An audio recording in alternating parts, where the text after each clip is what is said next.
Abanyarwanda bakunze kuvuga ngo iyo itangazo risubiyemo kenshi riba ryihutirwa. Natwe nk'urushako hari ibibazo bikunda kugaruka inshuro nyinshi. Mu masemina atandukanye tugenda dukora usanga hari ibibazo abantu bakomeza kubaza bakongera bakabigarukaho. Muri iyi minsi rero hano ku Rushako TV twabateguriye uruhererekane rw'inyigisho zizagaruka ku bibazo bitanu abantu bakunze kutubaza. Tuzajya tujya mu ijambo ry'Imana turebe ni ikihe gisubizo ijambo ry'Imana riduha kuri buri kibazo. By'umwihariko uyu munsi ndashaka gutangira n'ikibazo cya mbere gikunze kugaruka. Ni ikibazo kibaza ngo ese abantu bose bahamagarirwa gushaka? Usanga abantu bakibaza mu buryo butandukanye ariko byose bigaruka ku kwibaza niba gushaka ari iby'abantu bose. Muri iyi nyigisho rero turaza kujya mu gitabo cy'ubutumwa bwiza uko bwanditswe na Matayo igice cya 19 maze turebe igisubizo Yesu ubwe aha abantu ku bintu bijyanye no gushaka. Muraho neza, ikaze ku Rushako TV. Niba ari ubwa mbere njyewe nitwa Johnny. Rushako TV nayo ni platform twigiraho kurambagiza ku bana ndetse no kurera neza dushingiye ku kuri kw'ijambo ry'Imana. Tudatinze rero ndagira ngo uyu munsi duhite dutangira n'ikibazo cya mbere. Ni ikibazo kibaza ngo ese abantu bose bahamagarirwa gushaka? Iki ni ikibazo gikunze kugaruka. Abantu bakibaza mu buryo butandukanye. Ariko bose icyo usanga bagamije no kwibaza ngo ese gushaka ni iby'abantu bose. Birumvikana umuntu ubaza iki kibazo ntabwo aba agamije gusa kumenya amakuru. Ahubwo abakeneye no kumenya ngo ese ngewe mpagaze he. Muri iyi nyigisho rero turajya mu gitabo cy'ubutumwa bwiza uko bwanditswe na Matayo igice cya 19 turebe igisubizo Yesu ubwe atanga. Hari ubwo Yesu bamubajije ibintu bijya gusa n'ibi hanyuma arasubiza. Turaza kureba rero ni iki Yesu yasubije, ni iki Yesu ubwe avuga kuri iki kintu. Turi muri Matayo igice cya 19. Bitangira tubona Yesu ngo ari mu gihugu cy'Iyudaya hari hakurya ya Yorodani, ngo maze abantu benshi bamusangayo. Muri icyo gihe abantu benshi bamusanzeyo, abafarisayo ngo baza kumureba. Abafarisayo bari abakuru b'idini y'Abayahudi y'icyo gihe. Hanyuma ku murongo wa 10 abigishwa mumva icyo Yesu avuga ku mibanire hagati y'umugabo n'umugore, by'umwihariko bari kumubaza ibijyanye no gutandukana. Yesu yabasobanurira ukuri kw'ijambo ry'Imana ku bijyanye no gutandukana. Urumva hari ibintu abantu bari baragoretse cyangwa se imyumvire y'abantu uko yatekerezaga ibijyanye no gutandukana. Yesu noneho amaze kubasobanurira ukuri kw'ijambo ry'Imana ku bijyanye no gutandukana, abigishwa be babyumvise basa n'abifatiye umwanzuro mu mitima yabo. Baravuga ngo iby'umugabo n'umugore we niba bigenda bityo noneho kurongora si byiza. Urumva bahise bafata umwanzuro ko kurongora atari byiza. Hanyuma Yesu arabasubiza asa nubaha igisubizo cya kibazo abantu bakunze kutubaza, ngo ese kurongora ni iby'abantu bose, gushaka ni iby'abantu bose? Yesu arabasubiza ngo nawe arababwira ati murongo wa 11, abantu bose ntibabasha kwemera iryo jambo keretse ababihawe. Bisa naho mu ijambo rimwe Yesu ari kubabwira ngo ntabwo gushaka ari iby'abantu bose, ahubwo hariho abantu babihawe, abo nibo babasha kubyemera. Kandi umuntu wahawe gushaka yahawe gushaka mu buryo koko Imana ibivuga. Bya bindi bo bumva bagatinya bakavuga ngo niba bimeze gutyo, Yesu ari kubabwira ngo umuntu wahawe gushaka yahawe gushaka nka gutyo, nk'uko nguko ijambo ry'Imana rigena ibijyanye no gushaka. Hanyuma akabasobanurira rero impamvu. Urumva icya mbere nuko gushaka bifite umurongo bikwiye kugendamo. Yesu yawasobanuriye. Kandi umuntu wese wahawe gushaka akwiye kubibamo bikurikije uwo murongo ijambo ry'Imana riduha. Iki gice tuzakigarukaho ku kindi kibazo, ku kibazo kijyanye no gutandukana. Ariko uyu munsi ntabwo aricyo turi kuvugaho, niyo mpamvu ntashaka kugitindaho. Icyo turi gutindaho ni ese gushaka ni iby'abantu bose? Nicyo Yesu ari gusubiza hano ku murongo wa 11 akababwira ngo oya, hariho abantu babihawe, ababihawe nibo babasha kubyemera. Bivuze ngo umuntu wahawe gushaka niwe ushobora kwakira gushaka nk'uko ijambo ry'Imana ribivuga. Urumva ni nkaho hano Yesu ahita agabanya abantu mu byiciro, agahita duha icyiciro cya mbere cy'abantu noneho bahawe impano yo gushaka. Urumva niba ari kuvuga ngo abantu bose ntibabasha kwemera iryo jambo keretse ababihawe.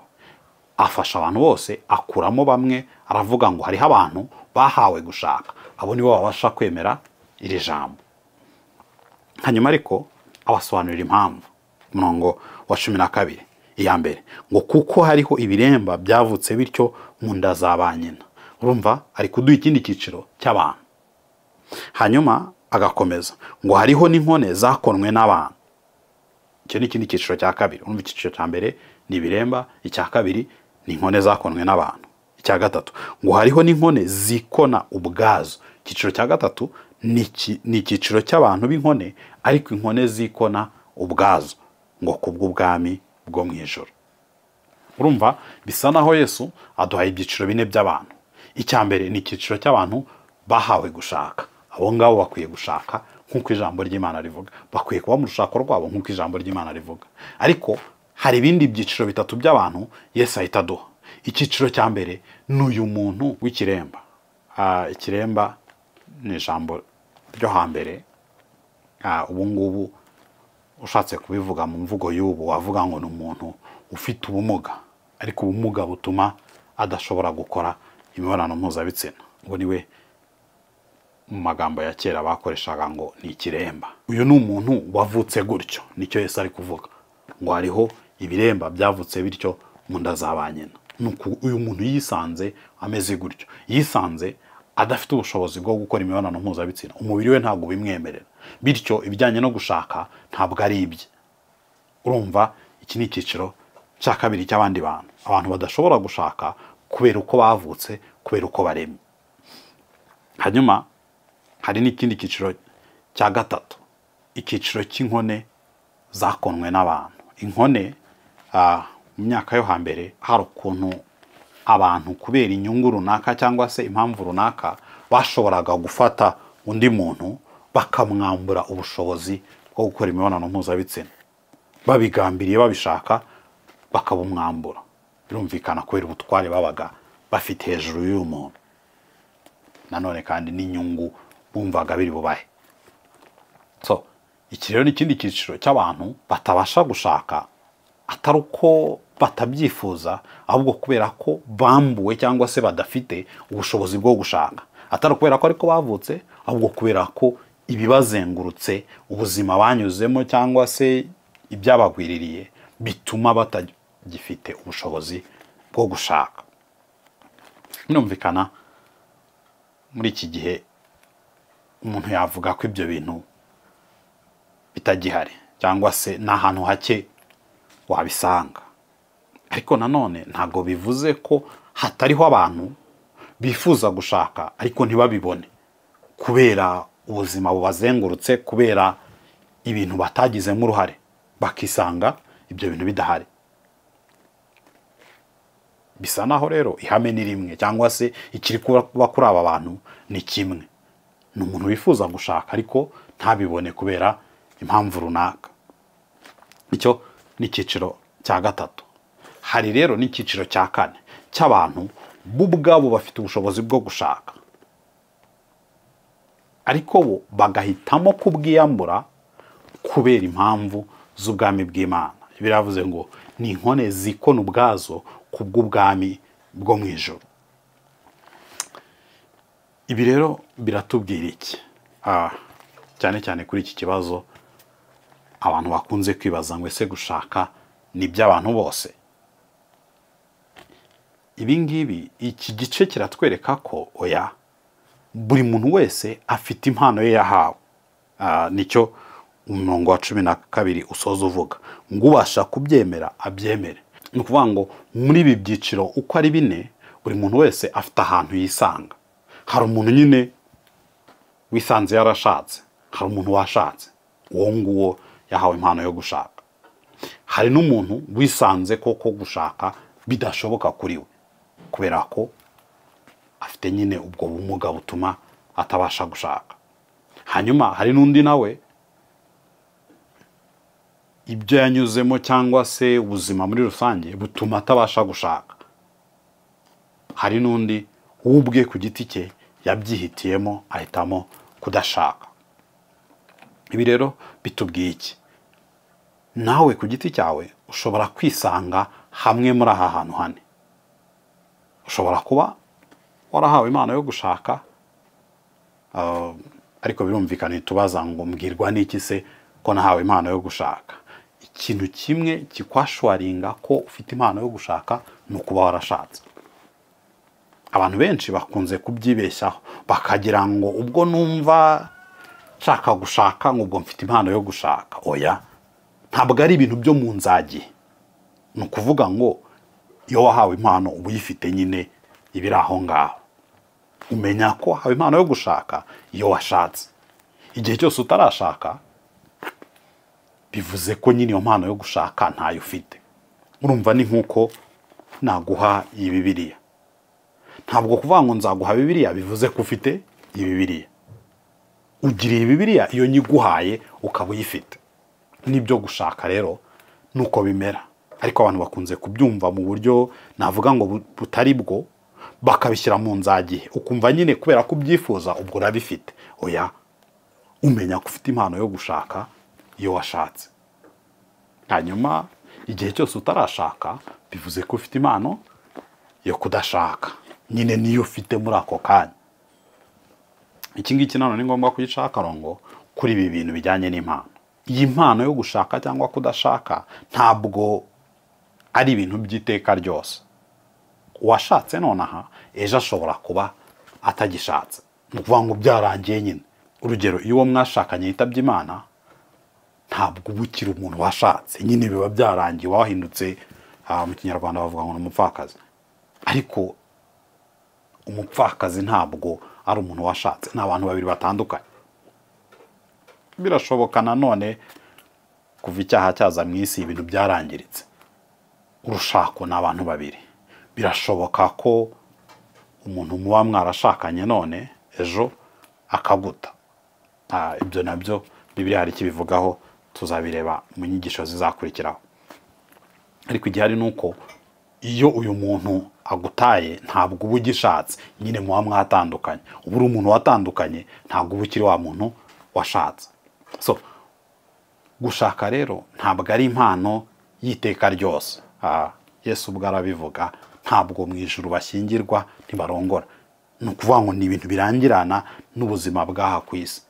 So gushaka rero ushobora kuba ubifite none ejo ukaba utabifite. Kimwe nuko ushobora kuba uyu munsi utabifite ejo ukaba ubifite. Ni impano nyine Imana itanga. Hanyuma kandi niko no kudashaka bimeze. Uyu munsi ushobora kuba utarashaka ejo ukaba warashatse. Urumva ni impano Imana iguha. Abantu benshi bibwira ko kudashaka ni impano y'abantu bahisemo kutazashaka. Oya, Yesu yabivuze ngo hari inkone zakonwe n'abantu. Hari igihe ubuzima ubwabwo bushobora kukubuza gushaka mu gihe runaka. Ntabwo rero ari iby'abantu babihisemo gusa bumva babishaka. Ubundi ukuri ni uko abantu bose batashatse bafite impano yo kudashaka muri iki gihe.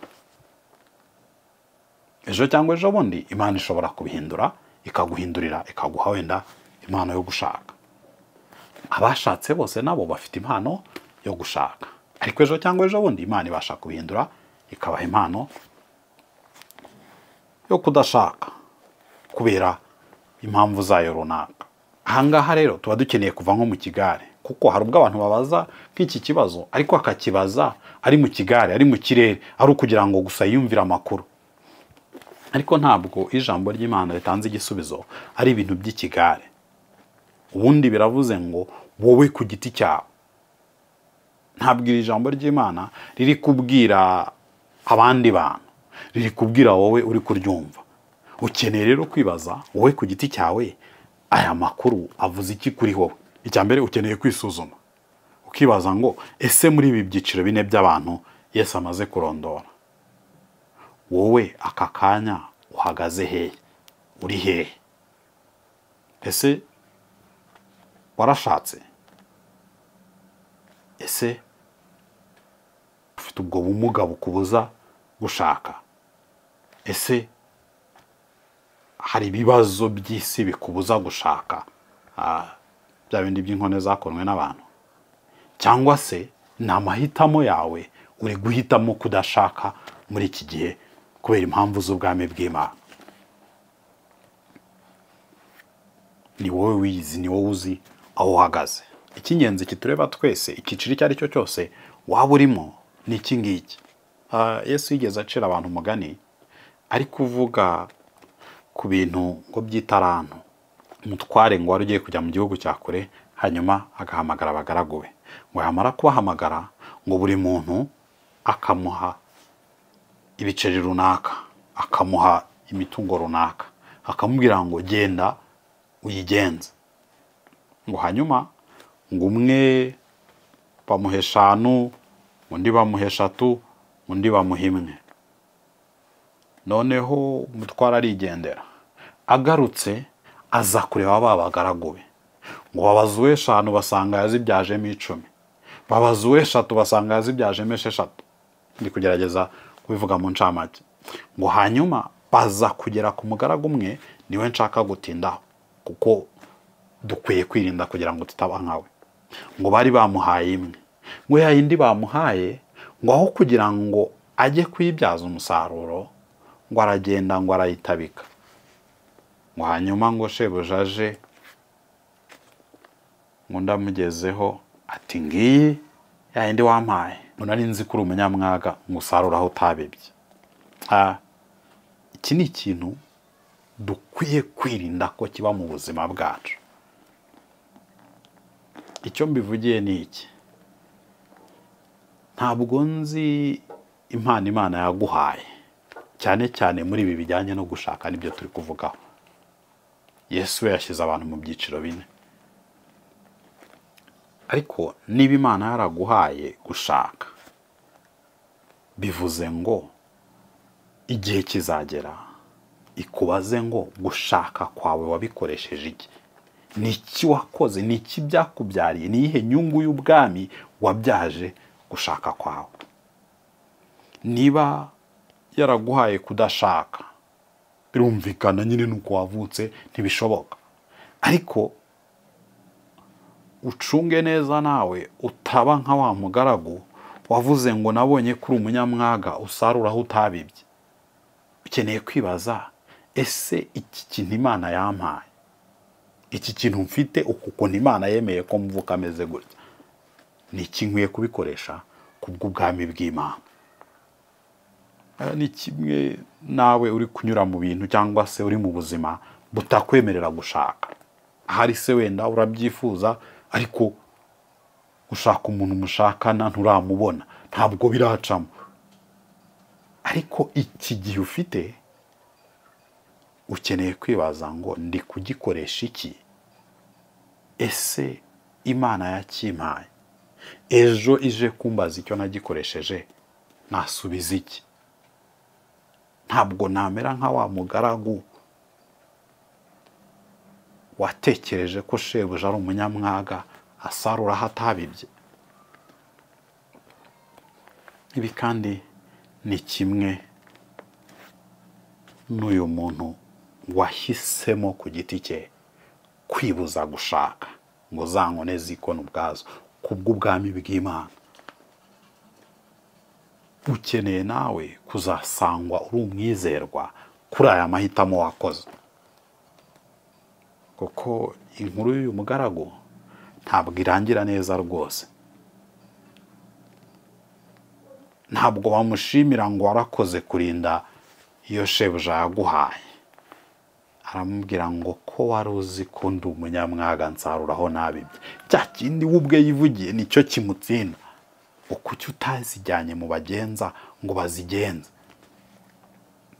Kuki utazihereye abandi ngo bazibyaze umusaruro? Nawe rero ukeneye kubitekerezaho neza, witonze ukibaza ngo ni gute ndi gukoresha impano Imana yampaye mu bijyanye n'urushako. Impano iyo ari yo yose Imana yaguhaye, wibuke ntabwo impano iyo ari yo yose Imana yaguhaye uzayihorana. Niba warashatse ntabwo ari iby'iteka ryose, nta garanti ufite ko ejo cyangwa ejo bundi ko kuzaba ukiri uwo muntu washatse, kubera ko ejo cyangwa ejo bundi uwo mwashatse Imana ishobora kumuhamagara. Bya bintu byo gushaka wari urimo bikarangirira aho ngaho. Ejo cyangwa ejo bundi Imana ishobora kuguha uwo mushakana. Bya bintu byo kudashaka wari urimo bikarangirira aho ngaho. Birumvikana niba ari uko wavutse nawe ukeneye kubizirikana. Ubuzima ntabwo ari iby'iteka ryose, ntabwo bihoraho. Nawe ejo ushobora gupfa, hanyuma ya mpano wari ufite yo kudashaka ikabirangiriye aho ngaho. Ukeneye rero kubitekerezaho neza ukamenya ngo ese ndimo ndayikoresha iki. So iyi nyigisho nayo reka nyigarukiriza aha ngaha, ariko hari ibintu bibiri bishobora kugufasha. Icya mbere ni article twanditse ivuga ku rushako nk'impano. Rwaruhererekane rw'inyigisho nyinshi zivuga ku mwanya nyakuri urushako. Kimwe rero mu by'ijambo ry'Imana rivuga ni uko urushako ari impano. Iyi article iri kuri website yacu urushako.rw. Turaza gushyira link yayo muri description, wayisoma ikagufasha. Tugaruka ku ngero zitandukanye z'ukuntu wakoresha impano Imana yaguhaye. Hanyuma ikindi ni iyi video iri hano. Iyi video ivuga ku byanditswe bibiri bikunze gucanga abantu ku bijyanye n'iyi mpano yo gushaka. Muri iyi video rero ndaza kugufasha gusobanukirwa aho ibi byanditswe bibiri bitandukaniye n'aho bihuriye n'icyo Bibiliya ishaka kuvuga muri ibi byanditswe byombi muri rusange. Ni karibu yikandeho dukomeze twiga ijambo ry'Imana. Imana iguhe umugisha.